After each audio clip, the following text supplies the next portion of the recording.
In 2014, a TV show dared to do what no one else would: hunt monsters in the last untamed frontier on Earth, Alaska. The series was called Alaska Monsters, and for 2 seasons, it blurred the line between legend and reality. Then, one day, it vanished. No finale, no explanation. For nearly a decade, fans have asked why, and now, one of the show's own has finally spoken. Tom Crutch has come forward with chilling revelations that flip everything we thought we knew about Alaska monsters. What he revealed wasn't just strange, it was terrifying. This is the dark truth they tried to bury. Make sure you're subscribed, because what comes next will leave you speechless. Alaska Monsters was unlike any other cryptid hunting series on television. It wasn't about folklore or campfire stories, it was about survival in a place that defied reason. The team operated in the Alaskan wilderness, a land where the sun barely rises in winter and the temperature alone can kill a man. Each episode followed them into environments so remote that even rescue helicopters refused to fly there. Unlike the usual monster hunting shows, this one had an edge of realism. Every breath visible in the freezing air, every creak of the trees echoing through the dark. It felt raw, dangerous, and unscripted. The show premiered on Destination America in 2014 and quickly built a loyal fan base. Viewers were hooked on the chemistry of the crew, led by men who looked more like loggers than TV stars. They hunted creatures like the saber wolf, the bushman, and the northern Bigfoot, beasts said to roam Alaska's endless forests. But just as the series began to find its rhythm, it vanished. One week, fans tuned in as usual to see the team preparing for another hunt. The next, the time slot was gone. No cancellation announcement, no social media update, no goodbye episode, nothing. Even stranger, within days, the show was scrubbed from the network's website. Promotional clips were pulled, and any mention of Alaska Monsters began to disappear from online listings. For a loyal audience that had followed every expedition, it was as if the series had never existed. Rumors began to swirl. Some blamed low ratings. Others believed the crew had faked evidence and been quietly shut down. But the darker corners of the internet had another theory. The team had found something real. A few fans claimed to have seen a leaked Season 2 promo where Tom Crutch screamed, "Shut the cameras off," before the feed cut to static. No one ever saw that footage again. For nearly 10 years, the mystery remained sealed until Tom Crutch broke the silence with 7 chilling words: "I was forced to hide the truth." Filming Alaska Monsters wasn't the adventure series people imagined. It was a test of endurance in one of the most brutal environments on Earth. Crews hauled generators through waist-deep snow, set up thermal cameras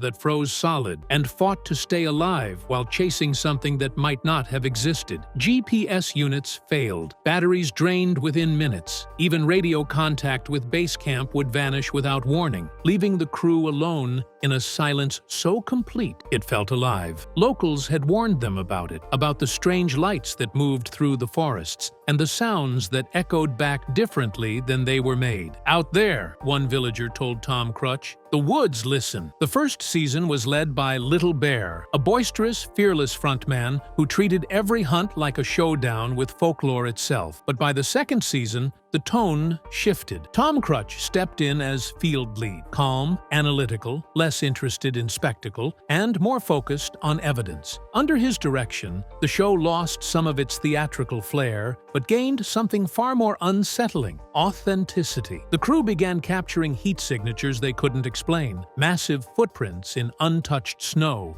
and guttural noises that rattled recording equipment. But the deeper they went, the stranger things became. One night, near Lake Iliamna, the team set up perimeter motion sensors around camp. At 2:47 a.m., the sensors triggered, first to the north, then seconds later to the east and west. Impossible for a single creature. When they checked the footage, half the recordings were gone, replaced by flickering static. "That's when I knew something was wrong," Tom later said. Something didn't want to be filmed. Producers brushed it off as corrupted data, but Crutch wasn't convinced. He started keeping copies of everything they shot, labeling tapes by hand instead of relying on studio backups. Soon after, word spread that certain tapes had been confiscated for review. From that moment, Alaska Monsters stopped being a TV show and became something else entirely. Behind the cameras, Alaska Monsters was falling apart in ways viewers never saw. Destination America, the network behind the show, was quietly shifting its priorities. Wrestling had become its new cash cow, cheap to produce, easy to market, and guaranteed to pull in steady ratings. In contrast, a show like Alaska Monsters was expensive. Crews had to fly into remote territories, ship specialized gear, and insure everyone against bear attacks, hypothermia, and helicopter crashes. On paper, canceling it looked like a simple financial decision, but as internal documents later revealed, there was more going on, something the network never wanted the public to see. Tom Crutch later explained that during the final stretch of filming, the production team began receiving vague memos from corporate, warning of potential liability and content integrity concerns. The language was odd. These weren't typical cancellation notices. They read more like containment orders. One email mentioned unusable field data, another compromised footage integrity. A few even referenced non-compliant safety conditions. But to the crew, nothing unusual had happened, except the night they saw something that shouldn't have existed. After one late-season expedition, Destination America abruptly ordered the entire production to halt. The show wasn't officially canceled, just suspended pending review. Cameras, memory cards, and hard drives were collected and shipped back to the lower 48. According to Crutch, they weren't sent to the network's post-production offices, but to an unnamed third-party facility under observation. Even stranger, the transfer was escorted by private security, not network employees. "That's when I knew something wasn't right," Tom said years later. "They acted like it wasn't entertainment anymore, like it was evidence." When the crew returned home, NDAs were reissued, this time much stricter. They weren't allowed to speak publicly about production details, not even to family. Editors who had begun working on the final episodes suddenly quit. One editor allegedly told a colleague she'd heard something growl through the mic line during playback, a noise that didn't belong to any animal they'd encountered. Within weeks, Alaska Monsters was gone from rotation. No reruns, no home release, no digital uploads. Every trace, press kits, behind-the-scenes reels, even the show's social media pages, was deleted. Destination America never made an announcement. They simply erased it, as if those 2 years in the Alaskan wild had never happened. But as time passed, pieces of the story began to leak. Crew members hinted at confiscated footage. Producers whispered about orders from higher up, and fans started connecting the dots. Something had happened out there, and whatever it was, someone wanted it buried. According to Tom Crutch, the breaking point came during what should have been their final shoot, the last expedition of Season 2. The location was an abandoned mining settlement buried deep in the mountains near Lake Iliamna, a place locals claimed was haunted by something massive and intelligent. They called it the Northern Giant, a creature that supposedly walked upright and glowed faintly in the dark. The crew laughed at the stories, at least at first, but from the moment they arrived, things felt off. The air smelled metallic. The snow fell in fine gray flakes that clung to their clothes, and at night the tree line seemed to move. On the third night, their motion sensors began triggering in multiple directions at once: north, south, east, then all three simultaneously. Tom thought it was a system malfunction until he noticed that each sensor had recorded a faint heat signature, like 3 distinct entities circling them. When they reviewed the thermal footage, a tall, upright figure appeared just beyond the edge of visibility. It radiated heat unlike anything they'd captured before. Bright, concentrated, almost burning. "It wasn't a bear," Tom later said, "and it wasn't running from us. It was watching." Moments later, every piece of equipment began to fail. The cameras flickered, the lights dimmed, and the radio crackled with static so loud it drowned out their voices. Then came the sound, a deep, guttural roar that made the microphones clip and the snow vibrate beneath their boots. Several crew members dropped their gear, convinced an avalanche was coming,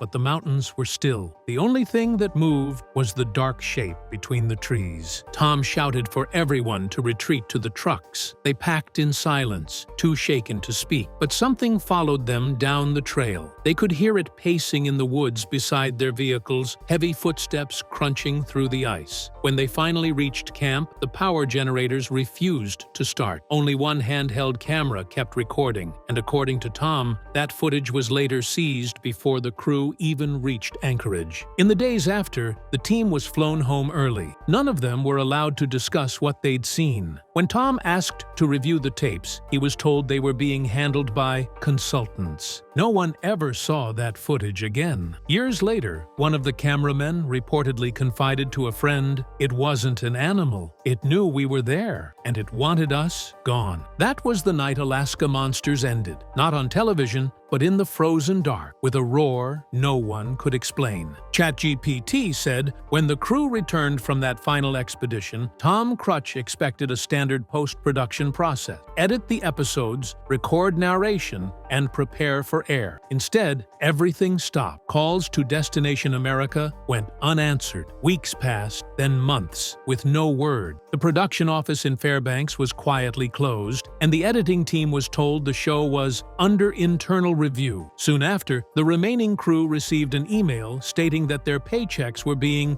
delayed pending clearance. But that clearance never came. Within weeks, the show began disappearing. Its Facebook page was deleted, YouTube promos vanished, and the official website redirected to a generic Destination America landing page. Even more bizarrely, IMDb briefly removed the series listing, something that rarely happens to broadcasted shows. Before it was restored by fan intervention, it was like they wanted to erase every trace of us, Tom recalled. He soon discovered why. While digging through his old production contacts, Tom learned that Alaska Monsters' footage hadn't been stored at any Discovery-owned facility. It had been transferred to a private company with ties to biological research contracting. The name of the entity, which Tom refused to disclose publicly, was reportedly associated with military subcontracting in Arctic territories. According to Crutch, the footage was classified as sensitive visual data and was never returned to the network. That meant everything they had filmed, every monster hunt, every interview, every piece of raw evidence was gone. Not stolen, not misplaced, but deliberately taken.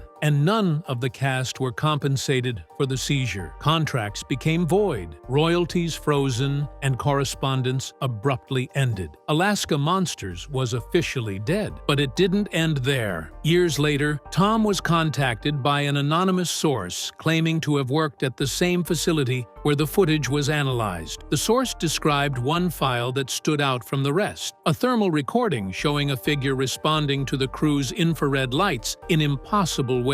Its eyes, the whistleblower wrote, expanded like a person's underlight exposure, then disappeared completely, like they folded inward. Tom said that was the moment he realized this wasn't about ratings or budgets. Someone had seen something on those tapes they didn't want released, something that blurred the line between science and nightmare. From that day forward, Alaska Monsters wasn't just a canceled show, it was a case file. After nearly a decade of silence, Tom Crutch reappeared in the unlikeliest way, a small live stream from his garage with fewer than 2,000 viewers watching. His hair had gone gray, his hands trembled, and behind him sat a stack of dusty storage bins labeled AM footage. For the first few minutes, he spoke cautiously, like a man measuring every word against an invisible threat. Then his tone hardened. "We didn't fake what we found," he said quietly. "We were told to stop." He revealed that after the final shoot, the cast had been required to sign new non-disclosure agreements that specifically forbade them from discussing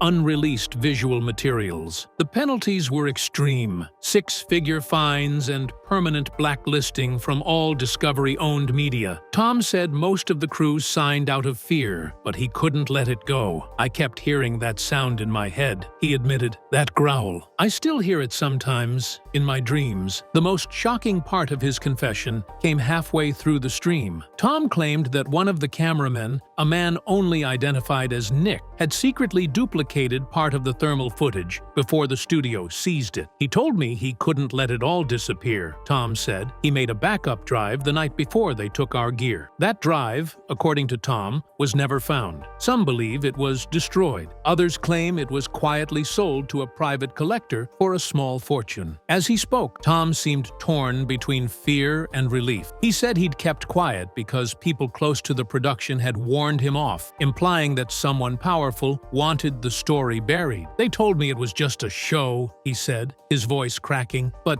that wasn't acting." None of it was. He described a crew terrified of something they couldn't name, and a network desperate to silence it. Toward the end of the stream, Tom leaned in close to the camera, almost whispering. "The footage still exists," he said. "I know it does. And if it ever surfaces, people will finally understand why Alaska monsters had to disappear." Then he looked off-screen, as if someone had entered the room and abruptly ended the broadcast. That brief, haunting live stream would become the first real crack in the wall of silence surrounding Alaska monsters. But for many fans, it wasn't what Tom said that frightened them. It was the way he said it, like a man who had seen something he wished he could forget. In the months following Tom Crutch's live stream, fragments of corroborating evidence began to surface, small, scattered pieces that painted a much darker picture of what had really happened behind the scenes. Among the leaks were several internal Destination America emails, dated late 2015, discussing Alaska monsters under the codename Project Northlight. One line in particular stood out. "Further public release of remaining field material presents potential liability and exposure." That phrasing didn't sound like a TV issue. It sounded like a legal one. Journalists who investigated the case later confirmed that the network had indeed consulted with outside agencies regarding biological anomalies allegedly captured on camera. While none of those agencies were ever named, the implication was chilling. Whatever appeared in the footage was so unexplainable that releasing it could have triggered public panic or federal involvement. "They were afraid of something," Crutch told an independent podcaster later that year. "Something that didn't belong on film." For years, fans assumed the network buried the show to save money or avoid ridicule, but the emails suggested something else: fear. The kind of fear that makes corporations act fast, erase evidence, and lock everything behind legal walls. One message from a senior producer mentioned government consultation over imagery consistency, while another referenced unverifiable thermal subjects inconsistent with Alaskan wildlife. Whatever those phrases meant, they confirmed one thing: Alaska monsters had captured something real enough to concern people far above the production team. Speculation exploded online. Some claimed the team had stumbled into restricted military testing grounds. Others believed they'd filmed an undiscovered species, or worse, evidence of something not human. Crutch remained careful with his words, refusing to call it a cover-up, but his tone said everything. "I'm not saying it was aliens or cryptids or government experiments," he explained during an interview. "I'm saying we saw something we weren't supposed to, and after that, we weren't supposed to see anything again." Soon after, Tom stopped giving interviews altogether. Emails sent to his public address bounced back with user inactive messages. His social media accounts went dark. Insiders claimed he'd received legal threats, though no documents were ever made public. Discovery networks continued to deny any wrongdoing, calling the cancellation a routine creative decision. Yet the phrase potential liability lingered like a ghost. By then, the show's legacy had grown beyond entertainment. Fans began referring to the disappearance as the Alaska Monsters Incident. Online forums treated it like a modern urban legend, a real-life X-file erased before the public could see the truth. And at the center of it all stood Tom Crutch, the reluctant whistleblower who, for a brief moment, reminded everyone that sometimes the scariest monsters aren't the ones on camera. They're the ones who make sure no one ever sees what's on it. By 2021, whispers of a revival for Alaska monsters began spreading online. Fans launched petitions, convinced a streaming giant would bring the series back, but every effort hit the same invisible wall. Producers who showed interest suddenly pulled out. Discovery never replied. And according to Tom Crutch, the reason was simple. No one owns Alaska monsters anymore. The rights were locked away with the same private research group that had taken the footage years earlier. Every attempt to access the material was met with silence or legal threats. It was as if the show had been buried on purpose. Crew members who once hunted cryptids together now wanted nothing to do with the past. Several spoke anonymously about strange after-effects following the final shoot, electronic malfunctions, missing time, and nightmares that wouldn't stop. Tom himself claimed he'd wake up at night hearing that same guttural roar they'd recorded years before. Sometimes, he said, I think it followed us home. As time passed, rumors grew darker. Some claimed a short clip from the lost footage surfaced briefly on a hidden forum.